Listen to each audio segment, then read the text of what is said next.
अस्सलाम वालेकुम, हाजिर अपने नई वीडियो के साथ। तो आज का हमारा topic class 11 chemistry chapter number 4 gases में आज हम पढ़ने जा रहे हैं Dalton's law of partial pressure. ठीक है, तो डेल्टन्स ने ये लॉ किस बुनियाद पे दिया? तो मिसाल के तौर पे एक कंटेनर में दो गैसेस मौजूद है जो कि नॉन रिएक्टिंग है। ठीक है, आपस में वो रिएक्शन नहीं करती, तो ऐसी गैसेस को क्या कहेंगे बेटा? मिक्सचर ऑफ गैसेस कहेंगे। ठीक है, तो मिसाल के तौर पे एक कंटेनर है, उसमें दो गैसेस मौजूद है और उसका प्रेशर आपने मालूम करना है कि क्या होगा, टोटल प्रेशर क्या होगा। तो टोटल प्रेशर किस तरीके से मालूम करेंगे? तो एक एक गैस का आप प्रेशर मालूम कर लें। ठीक है, तो मिसाल तौर पर एक कंटेनर है, उसमें नाइट्रोजन गैस है और ऑक्सीजन गैस है। ठीक है, समझ में आ रही बात?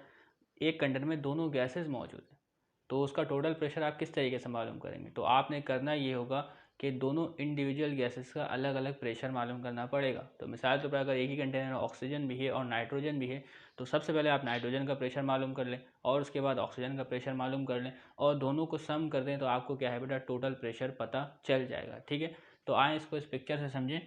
तो देखिए, मिसाल तौर पर यहाँ पे एक कंटेनर है। ठीक है, इसमें जो है वो गैस मौजूद है, वो मिसाल तौर पर ऑक्सीजन गैस मौजूद है। ठीक है, तो ये पार्शियल प्रेशर है किसका बेटा? ऑक्सीजन का। और ऑक्सीजन का जो यहाँ पे आपके पास प्रेशर है वो है 500 टोर। तो मैं यहाँ यूनिट नहीं लिख रहा क्योंकि जगह थोड़ी शॉर्ट है हमारे पास। ठीक है, और वैसे ही एक और हमारे पास कंटेनर है जिसका वॉल्यूम क्या है बेटा? सेम है इसके बराबर में। ठीक है, इसका वॉल्यूम भी सेम, इसका वॉल्यूम भी सेम, इसका टेम्परेचर भी सेम, इसका टेम्परेचर भी सेम। और इसी तरीके से इस कंटेनर में जो आपके पास गैस मौजूद है वो गैस मौजूद है बेटा N2 और इसका प्रेशर है 700 टोर। तो यूनिट मैंने नहीं लिखा। ठीक है, तो ये दोनों गैसेस हैं, वॉल्यूम सेम, टेम्परेचर सेम, लेकिन गैस के जो मॉलिक्यूल है उनकी तादाद में फ़र्क है। तो देखें, इसके मॉलिक्यूल्स कम है तो प्रेशर कम, इसके मॉलिक्यूल ज़्यादा है तो प्रेशर ज़्यादा। तो क्या है, अगर हम इसी सेम साइज़ के वेसल में इन दोनों गैस को भर दें। ठीक है, हमने ऐसे ही तीसरा वेसल लिया। ठीक है, तीसरा कंटेनर लिया, उसी में इन दोनों गैस को भर दिया, इतनी तादाद में इन दोनों गैसेस को भर दिया। तो अब बताएं, इस कंटेनर में जो टोटल प्रेशर होगा इन दोनों गैसेस का वो क्या होगा? ठीक है, तो वो होगा बेटा total sum of two individual gases. ठीक है, तो पहले जो इसका प्रेशर आता 500 और नाइट्रोजन का आता 700, तो दोनों के प्रेशर को सम करेंगे और यहाँ पर लिख देंगे। ठीक है, तो टोटल प्रेशर आएगा PT, वो क्या आएगा बेटा? 500 प्लस 700। ठीक है, यानी कि नाइट्रोजन और आपके पास ऑक्सीजन दोनों के प्रेशर को आपने सम करना है, तो आपके पास जो टोटल प्रेशर आता है वो आता है 1200 टोर। बस शर्त ये है कि आपके पास जो कंटेनर का वॉल्यूम है और टेम्परेचर है वो फिक्स रहना चाहिए, इसको आपने तब्दील नहीं करना। ठीक है, तो अगर आप इसको तब्दील करेंगे तो क्या है बेटा? कैलकुलेशन में फ़र्क आ सकता है। ठीक है, तो आ जाए थोड़ा इसको पढ़ते हैं, क्या लिखा हुआ है इसमें। In 1801 an English chemist John Dalton gave a law dealing with the pressure. ठीक है, exerted by non reacting mixture of gases. ठीक है, तो एक कंटेनर है। ठीक है, उसमें क्या है बेटा? दो गैस मौजूद है, ऑक्सीजन और नाइट्रोजन। ठीक है, ऑक्सीजन और नाइट्रोजन। ठीक है, तो क्या है बेटा? ये क्या कहलाएगा बेटा? मिक्सचर ऑफ गैसेस कहलाएंगे और दोनों का प्रेशर अलग होगा, यानी ऑक्सीजन का प्रेशर अलग होगा और नाइट्रोजन का प्रेशर अलग होगा। ठीक है, तो pressure exerted bye non reacting mixture of gases, तो दो गैसेस हैं, तो इस वजह से इस लॉ का क्या नाम है बेटा? Dalton's law of partial pressure. यानी अगर ऑक्सीजन अपना प्रेशर लगाता है और नाइट्रोजन अपना प्रेशर लगाता है, तो ये क्या कहलाता है बेटा? पार्शियल प्रेशर कहलाता है। और इन दोनों प्रेशर का सम कहलाएगा बेटा टोटल प्रेशर। अगर तो सिर्फ ऑक्सीजन का प्रेशर देखें, ठीक है, अगर सिर्फ ऑक्सीजन जो प्रेशर लगा रहा है कंटेनर में, तो वो कहलाएगा बेटा पार्शियल प्रेशर ऑफ ऑक्सीजन। और अगर नाइट्रोजन प्रेशर लगा रहा है कंटेनर में, तो वो कहलाएगा पार्शियल प्रेशर ऑफ नाइट्रोजन। और अगर आप दोनों प्रेशर का सम कर दें, दोनों के पार्शियल प्रेशर का सम करते हैं, तो वो कहलाएगा टोटल प्रेशर। ठीक है, तो बात समझ में आ रही है आपको? तो एक ही कंटेनर में दोनों गैसेस मौजूद है, नॉन रिएक्टिंग है, तो उसकी वजह से जो प्रेशर लग रहा, तो उसकी बुनियाद से हमारे पास लॉ आता है Dalton's law of partial pressure. तो this law stated as the total pressure exerted by a mixture of non reacting gases. ठीक है, in a close vessel of fix volume is always equal to the sum of their individual pressure at constant temperature.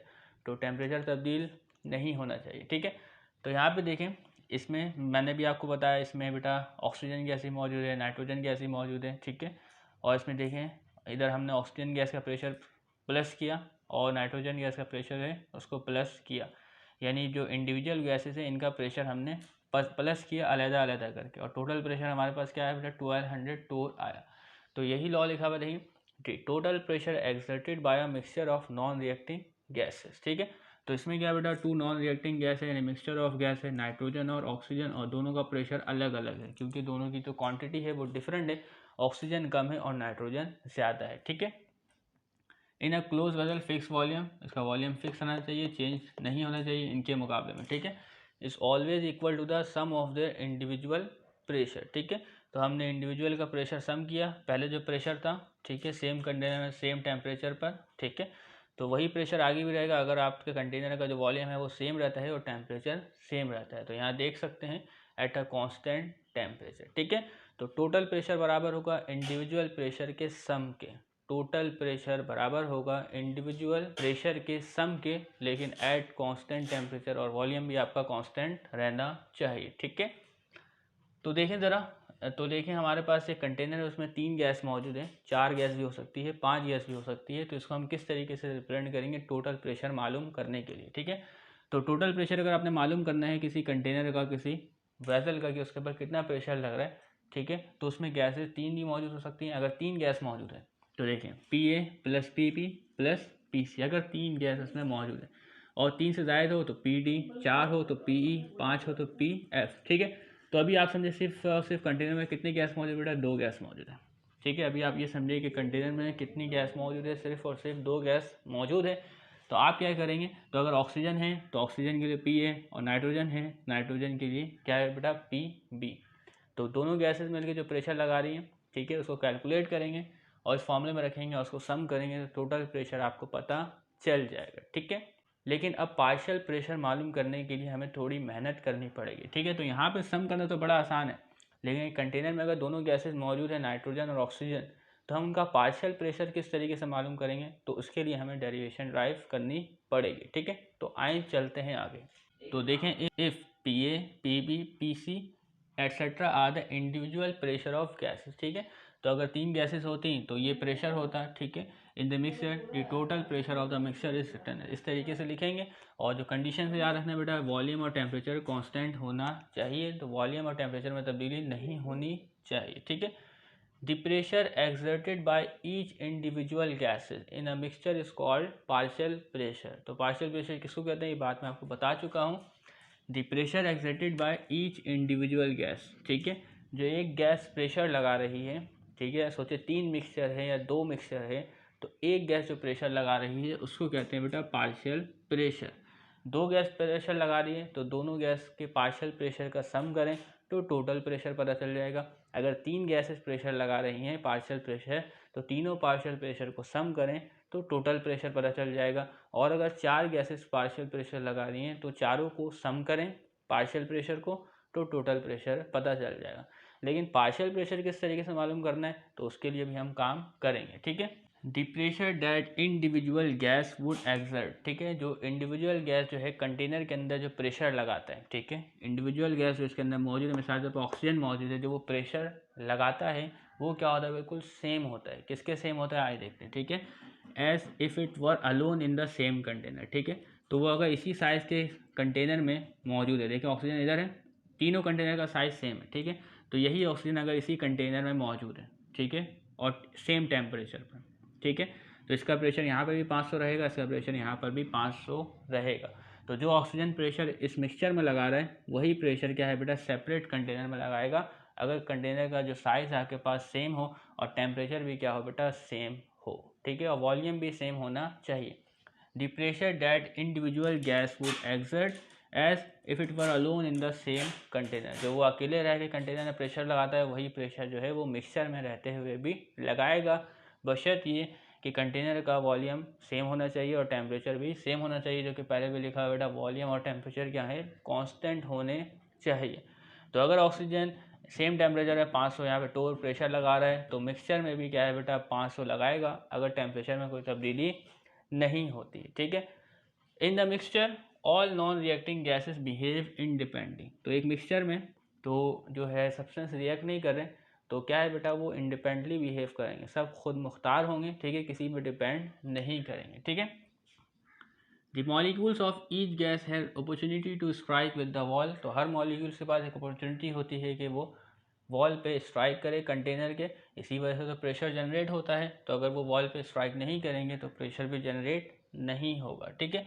Of cylinder and exert it own pressure without the involvement of pressure of other gases, यानी कि हर molecule जो container में मौजूद है वो independent है, ठीक है।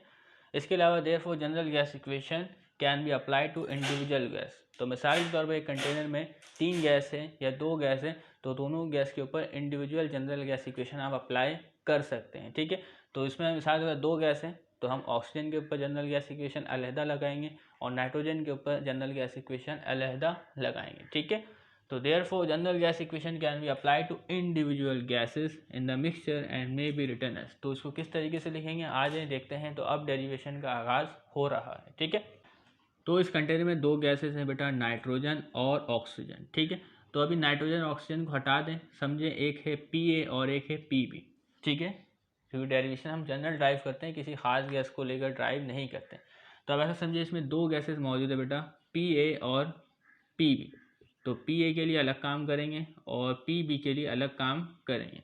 तो अगर 3 गैसेस होती हैं तो 3 बार जनरल गैस इक्वेशन लगाते हैं, तो 2 गैस हैं तो 2 बार जनरल गैस इक्वेशन अप्लाई करेंगे। तो तभी यहाँ से मैंने Pc को मिटा दिया है।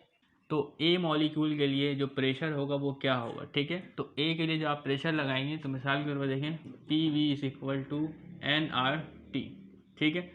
तो A के लिए क्या हो जाएगा, प्रेशर P है, ठीक है। और जो A की तादाद भी होगी तो N के साथ क्या लगा देंगे बेटा, A लगा देंगे, ठीक है। क्योंकि वॉल्यूम आपका फिक्स रहेगा, वॉल्यूम चेंज नहीं होना चाहिए और टेम्परेचर भी चेंज नहीं होना चाहिए, और R तो है गैस कांस्टेंट, ठीक है। तो प्रेशर जो है वो चेंज होता है, ठीक है, और नंबर ऑफ मोल्स भी चेंज होते हैं। तभी मैंने यहाँ पे क्या लिखा बेटा, P के साथ A और N के साथ A। इसी तरीके से अगर दूसरी गैस है PB, तो उसके लिए आपके पास क्या होगा बेटा, PB V चलिए PV = nRT। तो दूसरी गैस के लिए बेटा प्रेशर में B आ जाएगा, ठीक है, और नंबर ऑफ मोल्स में B आ जाएगा। बाकी तमाम चीज़ें क्या है बेटा, कांस्टेंट है, ठीक है। तो करना क्या है बेटा, इसी में से प्रेशर को अलहदा करना है, इसमें से ही प्रेशर को अलहदा करना है। तो जब आप प्रेशर को अलहदा करेंगे तो क्या होगा, तो प्रेशर को जब अलहदा करेंगे तो P ऐसे ही रहेगा, RT के नीचे जाएगा बेटा V, और ये Na को सेपरेट करके लिखेंगे, ठीक है। तो आ जाए इस तरफ देखें क्या हिसाब है हमारे पास। तो PAV = NaRT। तो PAV क्यों लिखा ये अब आप समझ गए होंगे। तो ये A गैस के लिए है, A टाइप गैस के लिए, ठीक है। इसको हमने अरेंज किया, Pa = RT/V Na। तो ये है इक्वेशन 1।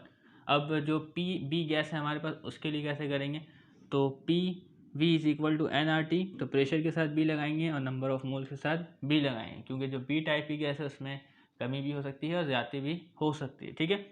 तो इसमें PB को अलहदा करेंगे, तो PB = RT/V, और नंबर ऑफ मोल्स को हमने साइड कर दिया, क्योंकि जो RT और V है ये क्या है बेटा, कांस्टेंट है आपके पास, इसमें कोई तब्दीली नहीं होगी। इधर भी RT/V जो है वो कांस्टेंट है। तो नंबर ऑफ मोल्स जो है ये कांस्टेंट नहीं है, ये वेरिएबल है, तभी मैंने इसको अलग करके लिखा है और किताब में भी इसी तरीके से लिखा हुआ है। तो since RV and T are constant, तो देयरफॉर तो इन कांस्टेंट्स को हम हटाएंगे और प्रोपोर्शनल इस्तेमाल करेंगे, ठीक है।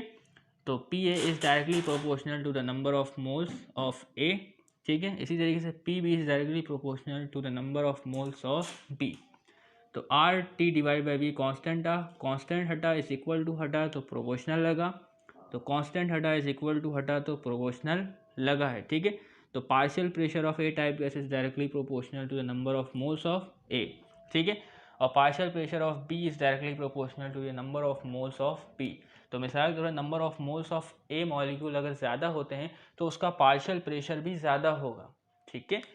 तो अगर पार्शियल प्रेशर यानी A मॉलिक्यूल के नंबर ऑफ मोल्स ज़्यादा होंगे तो उसका पार्शियल प्रेशर भी ज़्यादा होगा, और अगर A मॉलिक्यूल के नंबर ऑफ मोल्स कम होंगे तो उसका पार्शियल प्रेशर भी कम होगा। जाहिर सी बात है ना, अगर मॉलिक्यूल ज़्यादा होंगे तो उसका पार्शियल प्रेशर ज़्यादा होगा, और अगर मॉलिक्यूल कम होंगे तो उसका पार्शियल प्रेशर भी कम होगा, ठीक है।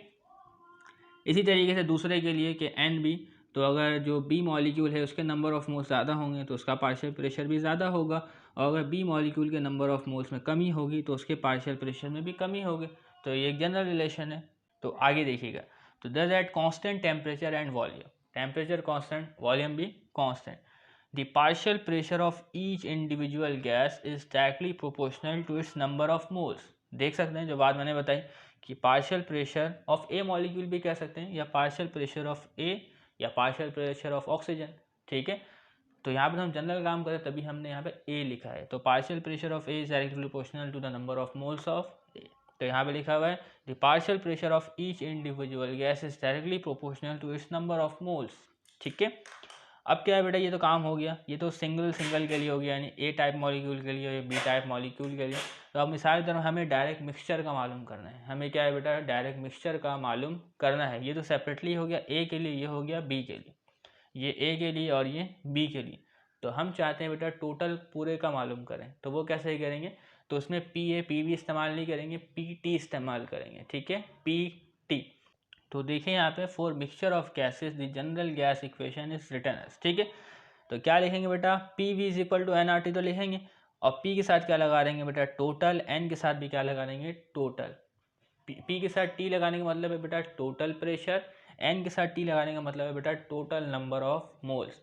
जबकि यहाँ जो वॉल्यूम है, गैस कांस्टेंट है, टेम्परेचर है, ये क्या रहेंगे बेटा, कांस्टेंट रहेंगे। ठीक है, तो इसमें से क्या है बेटा, पी टी को हम अलहदा करेंगे, P T is equal to R T divided by V और एन टी। तो इस तरीके से ये हमारे पास इक्वेशन 3 आ गई। ठीक है, तो इक्वेशन 1, इक्वेशन 2 और इक्वेशन 3 को आगे लेकर काम करेंगे और कुछ हम रिलेशंस और लेकर आएंगे। ठीक है, तो अभी हम क्या करने जा रहे हैं, अभी हम करने जा रहे हैं डिवाइडिंग इक्वेशन 1/3। तो उससे हमारे पास एक नया रिलेशन आएगा। तो देखते हैं किस तरीके से डिवाइड होता है इक्वेशन 1 जो है वो 3 से। तो देखिए बेटा, ये इक्वेशन 1 है आपके पास। ठीक है, ये क्या है बेटा, इक्वेशन 1 है और ये है इक्वेशन 3। तो जब आप इक्वेशन 1 और 3 को डिवाइड करेंगे, इक्वेशन 1 को ऊपर रखेंगे और इक्वेशन 3 को नीचे रखेंगे, तो क्या होगा बेटा, P A divided by P T. आप देख सकते हैं P A divided by P T. ठीक है, इसी तरीके से R T divided by V, R T divided by V. तो ये दोनों क्या है बेटा, आपस में कैंसिल हो जाएंगे और आपके पास बचेगा N A divided by N T. तो यहाँ पे भी आप देख सकते हैं बेटा N A divided by N T. Clear है, तो डिवाइड करेंगे इक्वेशन 1 को 3 से, तो 1 ऊपर 3 नीचे। तो इस तरीके से डिवाइड हो जाएगा। अगर आपको नहीं आया तो आप दोबारा इसको रिवाइंड करके देख लें, या मैं इधर करता हूँ, आप इधर देखें। देखें, पी ए की वैल्यू है आपके पास आर टी बाय वी। ठीक है, और ये क्या है बेटा, एन ए, ऐसा ही है। और जो डिवाइड करेंगे इसको पी बी से is equal to R T by V और एन बी। ठीक है, ये क्या है बेटा, R T by V cut जाएगा, तो आपके पास बचेगा P A divided by P V, N A divided by N B, P A divide by P T, N A divided by N T. ठीक है, ये तो हो गया। अब क्या है बेटा, इक्वेशन 1 और 3 हो गया, अब इक्वेशन 2 और 3 को डिवाइड करेंगे। ठीक है, तो equation similarly by dividing equation 2/3। तो इक्वेशन 2 ये रहा, तो इक्वेशन 2 में डिवाइड करेंगे। तो अब मैं इसको डिवाइड नहीं कर रहा, तो ये लिखाएगा बेटा P B divided by P T. तो आप देखेंगे P B divided by P T. ठीक है, और R T divided by V, R T divided V cut जाएगा, तो बचेगा आपके पास N B divided by N T, N B divided by N T. तो ये है इक्वेशन 5, ये है इक्वेशन 4। तो अभी इसको और आगे बढ़ाएंगे। ठीक है, और भी हमारे पास कुछ रिलेशंस आने वाले हैं। तो अब यहाँ पे जो रिलेशन लगेगा बेटा, वो मोल फ्रैक्शन का लगेगा। ठीक है, तो इस मोल फ्रैक्शन को आपने क्लास 9 में ज़रूर पढ़ा होगा, मोलैलिटी, और इसके बाद आता है मोल फ्रैक्शन।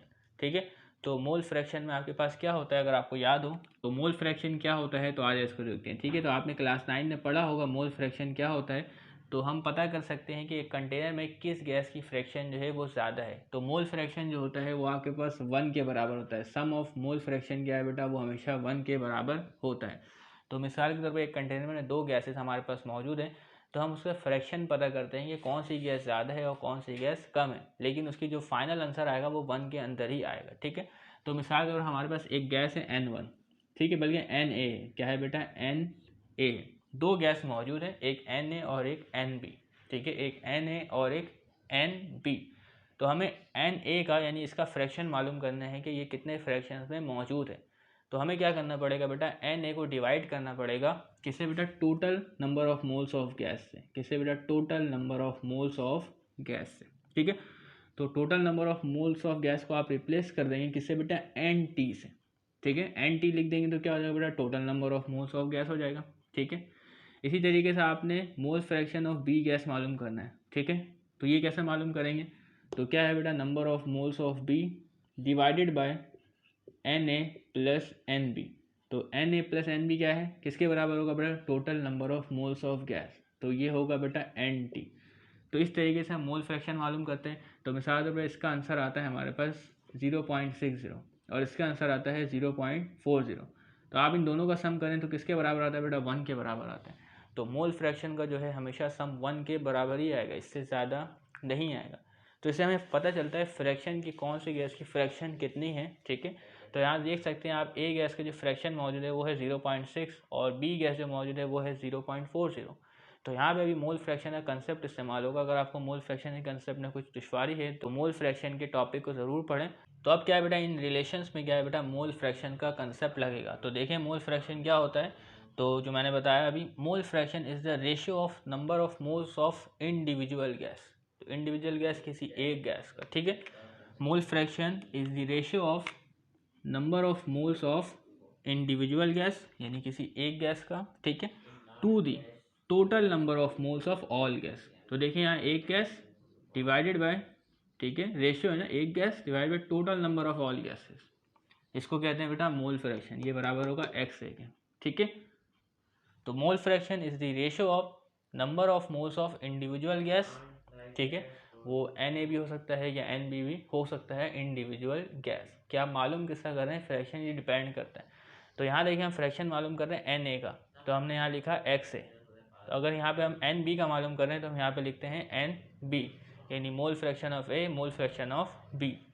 तो यहाँ देखें दोबारा इसको पढ़ते हैं। Since mole fraction is the ratio of number of moles of individual gas to the number of moles of all gases in the mixture. तो इसको हम रिप्रेजेंट करेंगे इस तरीके से, Na डिवाइडेड बाय Nt बराबर होगा XA के, ठीक है। तो मोल फ्रैक्शन ऑफ A, ठीक है, मोल फ्रैक्शन ऑफ A, तो number of moles of A divided by number of moles of total gases, ठीक है। तो इन दोनों को डिवाइड करेंगे तो मोल फ्रैक्शन ऑफ A हमारे पास आ जाएगा, ठीक है। इसी तरीके से मोल फ्रैक्शन ऑफ B मालूम करना है तो हम क्या करेंगे, तो number of moles of B divided by number of moles of total mixture of gases, ठीक है। तो Na डिवाइडेड बाय Nt को आप रिप्लेस कर देंगे XA से, यानी मोल फ्रैक्शन ऑफ A, और Nb डिवाइडेड बाय Nt को रिप्लेस करेंगे XB, यानी मोल फ्रैक्शन ऑफ B, ठीक है। इसको आप इस तरीके से भी याद रख सकते हैं। तो यहाँ अगर A है तो यहाँ पे भी A, यहाँ B है तो यहाँ पर भी B, ठीक है। तो इस तरीके से हम रिप्लेस करने जा रहे हैं इन वैल्यूज़ को। तो देखें इक्वेशन 4 और 5 में, तो equation 4 and 5 are now reducers. तो क्या है बेटा, Na डिवाइड बाई Nt बराबर है XA के। XA क्या है बेटा, मोल फ्रैक्शन ऑफ A। तो देखें Pa divide by Pt is equal to XA। तो Na डिवाइड बाई Nt हट गया तो यहाँ लग गया बेटा XA। इसी तरीके से इक्वेशन 5 के लिए Pb divide by Pt is equal to Nb divide by Nt लिखा हुआ है। तो इसका मतलब क्या हो गया बेटा, मोल फ्रैक्शन ऑफ B। तो इसकी जगह हम लिखेंगे बेटा XB। तो इसको अरेंज कर लें, अरेंज कर बेटा Pt को उस तरफ मल्टीप्लाई में भेज दें तो Pa is equal to XA into Pt। इसी तरीके से Pb is equal to XB into Pt। तो अब आप इसको डिफाइन कर सकते हैं। देखें ये क्या है बेटा, partial pressure of A gas, ये क्या है बेटा, पार्शियल प्रेशर ऑफ P। समझ में आ रही बात, देखें P है और ये Pb। तो partial pressure of A gas, partial pressure of B gas. तो देखें यहाँ पे क्या है बेटा, ये दोनों टर्म्स आपस में प्रोडक्ट की फॉर्म में मौजूद है, ठीक है। तो अगर अपने partial pressure of A gas मालूम करना है, तो अगर आपने partial pressure of A gas मालूम करना है तो आपने क्या है बेटा, मोल फ्रैक्शन ऑफ A को मल्टीप्लाई करवाना है टोटल प्रेशर से। मोल फ्रैक्शन ऑफ A को मल्टीप्लाई करना है कंटेनर के टोटल प्रेशर से, ठीक है। इसी तरीके से आपने पार्शियल प्रेशर ऑफ B मालूम करना है तो आपने मोल फ्रैक्शन को मल्टीप्लाई करना है टोटल प्रेशर से, ठीक है। तो देखें the partial pressure of any gas of the mixture is equal to the product of mole fraction and the total pressure of the mixture. तो जब आप न्यूमेरिकल सॉल्व करेंगे तो वहाँ पे तमाम के तमाम फॉर्मूले इस्तेमाल होंगे, इन तमाम के रिलेशंस आपको आने चाहिए। तो ऐसा नहीं कि आपने सिर्फ इसको याद करना है तो आप न्यूमेरिकल सॉल्व कर पाएंगे, बल्कि इसमें आपको तमाम के तमाम रिलेशंस आने चाहिए और इसकी अच्छी से प्रैक्टिस करनी है। तो देखें बेटा, ये इक्वेशन भी इस्तेमाल होगा न्यूमेरिकल सॉल्व करने के लिए, ये इक्वेशन भी इस्तेमाल होगी न्यूमेरिकल्स को सॉल्व करने के लिए, ये इक्वेशन भी इस्तेमाल होगी न्यूमेरिकल्स को सॉल्व करने के लिए, ये भी इस्तेमाल हो सकती है, ये भी इस्तेमाल हो सकती है, ये भी इस्तेमाल। तो क्या है बेटा, इसमें जो तमाम इक्वेशन है न्यूमेरिकल्स को सॉल्व करने के लिए इस्तेमाल हो सकती हैं। तो उम्मीद करते हैं ये तमाम बातें आपको समझ में आ गई होगी। तो अगर आप न्यूमेरिकल एग्जाम्पल 4.7, 4.8 और सेल्फ असेसमेंट की वीडियो देखना चाहते हैं तो इस वीडियो के फ़ौरन बाद जो वीडियो है प्लेलिस्ट में उसको फॉलो करें, ठीक है। तो तब तक के लिए इजाज़त दीजिएगा, चैनल को सब्सक्राइब कीजिएगा। अल्लाह हाफ़िज़।